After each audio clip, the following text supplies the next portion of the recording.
Praise the Lord. கர்த்தருடைய பரிசுத்த நாமம் மகிமைப்படுவதாக.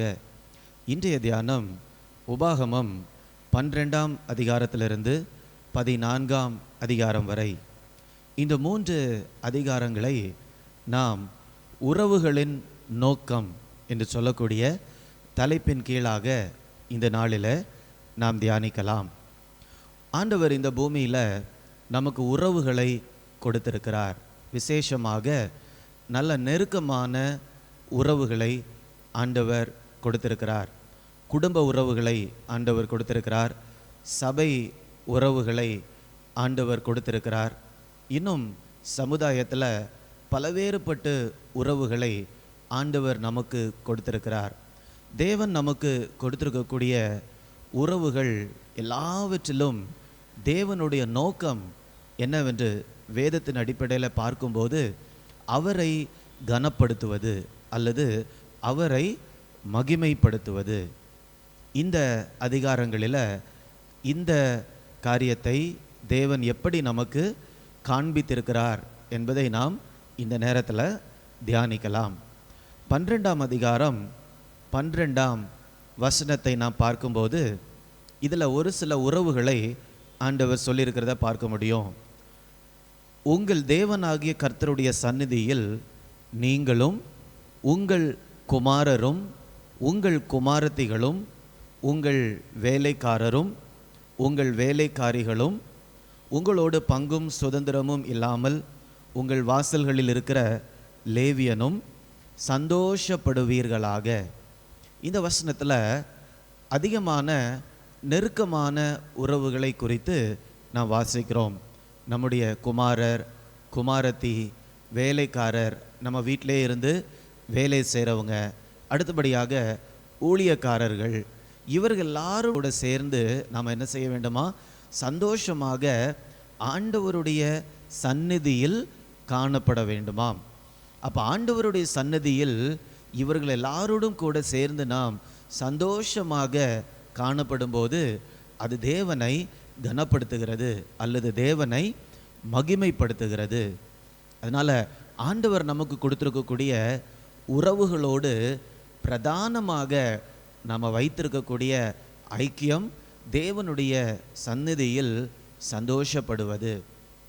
இன்னும் ஒரு காரியத்தை நாம் பார்க்கலாம். 13ஆம் அதிகாரம் 6ஆம் வசனத்திலிருந்து நம்ம வாசிக்கும்போது சந்தோஷப்படுவதற்காக மட்டும் நம்ம அழைக்கப்படலை. இந்த நெருக்கமான உறவில் இருக்கிறவர்களை நாம் நேசிக்க வேண்டும், அவர்களோடு இரக்கமாக பழக வேண்டும். அது மாத்திரமல்ல, ஒரு சில நேரங்களில் நாம் கடினமாகவும் கூட இருந்து கொள்ள வேண்டும். எப்படி நாம் கடினமாக இருக்க வேண்டும் என்று நம்ம இந்த வசனத்தில் வாசிக்கலாம். 13:6 உன் தாய்க்கு பிறந்த உன் சகோதரனாயிலும், முதலாவதாக இந்த இடத்துல சகோதரன் வருகிறது. அடுத்தது உன் குமாரனாகிலும், அடுத்தது உன் குமாரத்தியாகிலும், உன் மார்பில் உள்ள உன் மனைவியாகிலும், உன் பிராணனை போல் இருக்கிற உன் சிநேகிதனானாலும் உன்னை நோக்கி நாம் போய் வேறே தேவர்களை சேவிப்போம் வாருங்கள் என்று சொல்வார்கள் என்றால், இதில் நம்ம பார்த்தோன்னா நெருக்கமான உறவுகளை குறித்து ஆண்டவர் இதில் பேசியிருக்கிறார். சகோதரனாக இருக்கலாம், பிள்ளைகளாக இருக்கலாம், நாம் நேசிக்கக்கூடிய கணவனோ மனைவியோ இருக்கலாம், உயிருக்கு உயிராக இருக்கக்கூடிய சிநேகிதர்களாக இருக்கலாம். இவர்கள் தேவனுடைய சித்தத்தை விட்டு நம்மை விலகி செல்வதற்கு அழைக்கும்போது என்ன சொல்ல வேண்டுமா? 8ஆம் வசனம், நீ அவனுக்கு சம்மதியாமலும் அவனுக்கு செவி கொடாமலும் உன் கண் அவன் மேல் இரக்கமாயிராமலும் அவனை தப்ப விடாமலும் அவனை ஒழித்து வைக்காமலும். இந்த வசனத்திலிருந்து நம்ம கவனிக்கக்கூடியது என்ன அப்படின்னா, நம்ம தீவிரமாக மறுப்பு சொல்ல வேண்டும் என்று இந்த வார்த்தை நமக்கு கற்றுத்தருகிறது. ஆண்டவருக்கு பிரியமில்லாத காரியங்களை செய்வதற்கு நம்ம கூட இருக்கிறவங்க, நெருக்கமாக அன்பின் உறவில் இருக்கக்கூடியவர்கள் நம்மை இழுக்கும்போது நாம் இல்லை என்று நாம் மறுப்பு சொல்ல வேண்டுமாம். ஏனென்றால் இந்த உறவுகளை கொடுத்திருக்கக்கூடிய நோக்கம் என்னவென்றால் தேவனை கனப்படுத்துவது. ஆம், நம்ம சந்தோஷமாக இருக்க வேண்டும், நாம் இரக்கமாக காணப்பட வேண்டும், நேசிக்க வேண்டும். அதெல்லாம் இரண்டாவது தான். முதலாவது ஆண்டவர் நமக்கு உறவை கொடுத்திருப்பது எதற்காக என்றால், இந்த உறவுகளின் மூலமாக தேவனை மகிமைப்படுத்துவதற்காக. இந்த பழைய ஏற்பாட்டு நாட்களில் இதைவிட ஆண்டவர் கொடுத்த கட்டளை மிக அதிகமாக இருந்தது. இந்த மாதிரி அந்நிய தேவர்களை சேவிப்பதற்காக உங்கள் கூட இருக்கிறவங்களே உங்களை இழுத்து செல்வார்கள் என்றால் அவர்களை என்ன பண்ண வேண்டுமா, கொன்று போட வேண்டும் என்று கூட வசனத்தில் நாம் வாசிக்கிறோம். ஏன்னா ஆண்டவர் சொல்லியிருக்காரு, என்னுடைய மகிமையை நான் ஒருவருக்கும் கொடுக்க மாட்டேன். அப்போது அந்த காரியத்தை அவர்கள் மேலே உங்கள் கரம்தான் முதலாவதாக செய்ய வேண்டும். அதன் பின்பு தான் மற்றவங்க என்ன பண்ணுவாங்க, அவர்களுக்குரிய தண்டனையை கொடுப்பார்கள்.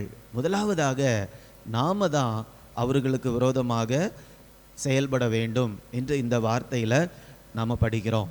இன்றைக்கும் கூட நம்முடைய வாழ்க்கையில் ஆண்டவர் நெருக்கமான உறவுகளை கொடுத்திருக்கிறார். ஆனால் கர்த்தருடைய சித்தத்திலிருந்து அவர்கள் விலக பண்ணுவார்கள் என்றால் நாம் இல்லை என்று பலமாக மறுப்பு சொல்ல வேண்டும் என்று வேதம் நமக்கு காண்பிக்கிறது. நாளைக்கு நம்ம ஆண்டவருக்கு முன்னால் போய் நிற்கும்போது ஆதாம் சொன்னது மாதிரி, நீங்கள் எனக்கு கொடுத்த மனைவி தான் எனக்கு இப்படி சொன்னாங்க, அதனால தான் செஞ்சேன், அல்லது நீங்கள் எனக்கு கொடுத்த கணவன் தான் இப்படி செய்ய சொன்னாங்க, அல்லது நீங்கள் எனக்கு கொடுத்த என்னுடைய நண்பன் தான் இப்படி செய்ய சொன்னார்கள் என்று நம்ம ஆண்டவருக்கு முன்னால் என்ன சொல்ல முடியாது, சாக்கு போக்கு சொல்ல முடியாது. இப்போ உறவுகளை தேவன் கொடுத்திருக்கக்கூடிய முக்கியமான நோக்கம் அவரை கனப்படுத்துவது. இன்னும் மூன்றாவதாக ஒரு உறவை குறித்து நம்ம பார்க்கலாம். இது தேவனோடு உள்ள உறவு. இப்போ தேவனோடு நமக்கு இருக்கக்கூடிய உறவிலும் கூட ஆண்டவருடைய சித்தம் என்னன்னா, நாம் அவரை மகிமைப்படுத்த வேண்டும் அல்லது கனப்படுத்த வேண்டும். அப்போ தேவனை எப்படி கனப்படுத்த வேண்டும் என்று வேதம் முழுவதுமாக, பழைய ஏற்பாட்டு புதிய ஏற்பாடு முழுவதுமாக நம்ம படிக்கும்போது தேவனை எப்படி கனப்படுத்த வேண்டும் என்று வேதம் நமக்கு கற்றுத்தருகிறது. உதாரணமாக 14ஆம் அதிகாரம் 22ஆம் வசனத்தில் எப்படி நாம் தேவனை கனப்படுத்த வேண்டும் என்று நாம் வாசிக்கிறோம். நீ உன் தேவனாகிய கர்த்தருக்கு எப்பொழுதும் பயந்திருக்க பழகும்படிக்கு வருஷந்தோறும் நீ விதைக்கிற விதைப்பினால் வயலில் விளையும் எல்லா பலனிலும் தசம பாகத்தை பிரித்து செலுத்து. அப்படின்னா ஆண்டவருக்கு நம் காணிக்கைகளை நாம் செலுத்துவது எதை குறிக்குதுன்னா, கர்த்தருக்கு நாம் பயந்து இருக்கிறோம். இப்போ இந்த இடத்துல பயந்து இருக்கிறோம் என்று சொல்லுவது அவர் நம்மை அடித்து விடுவார், கொன்று விடுவார், அந்த பயம் அல்ல. அவரை நான் கனப்படுத்துகிறேன், அவரை நான் மகிமைப்படுத்துகிறேன் என்பதுதான் அர்த்தம். அப்போ கர்த்தருக்கு உற்சாகமாக காணிக்கைகளை கொண்டு வந்து அவருடைய சமூகத்தில் வைக்கும்போது நான் எதை காட்டுகிறேன் என்றால், கர்த்தருக்கு பயந்து வாழ்கிறேன் அல்லது கர்த்தரை கனப்படுத்தி வாழ்கிறேன், கர்த்தரை மகிமைப்படுத்தி வாழ்கிறேன் என்று தேவனுடைய சமூகத்தில் எண்ணப்படுகிறது. இந்த அதிகாரம் முழுவதுமாக நம்ம படிக்கும்போது எப்படி நம்ம உற்சாகமாக கர்த்தருக்கு கொடுக்கக்கூடியது அவரை கனப்படுத்துகிறது என்பதை நாம் வாசிக்கலாம். அப்போது அதற்கு ஆண்டவர் நமக்கு செய்யக்கூடிய காரியம் என்ன என்பது 14ஆம் அதிகாரம் கடைசி வசனத்தினுடைய பின்பகுதியில் நான் வாசிக்கிறேன். அப்பொழுது நம்முடைய காணிக்கைகளினால் ஆண்டவரை கனப்படுத்தும் போது, மகிமைப்படுத்தும் போது, அப்பொழுது உன் கை செய்யும் வேலையிலெல்லாம் உன் தேவனாகிய கர்த்தர் உன்னை ஆசீர்வதிப்பார்.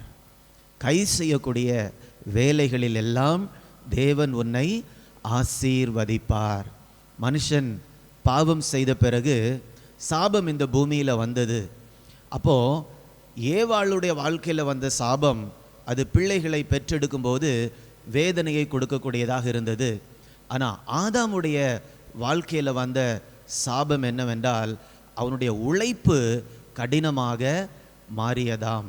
ஸோ இந்த இடத்துல கர்த்தருடைய ஆசீர்வாதம் நமக்கு தேவை.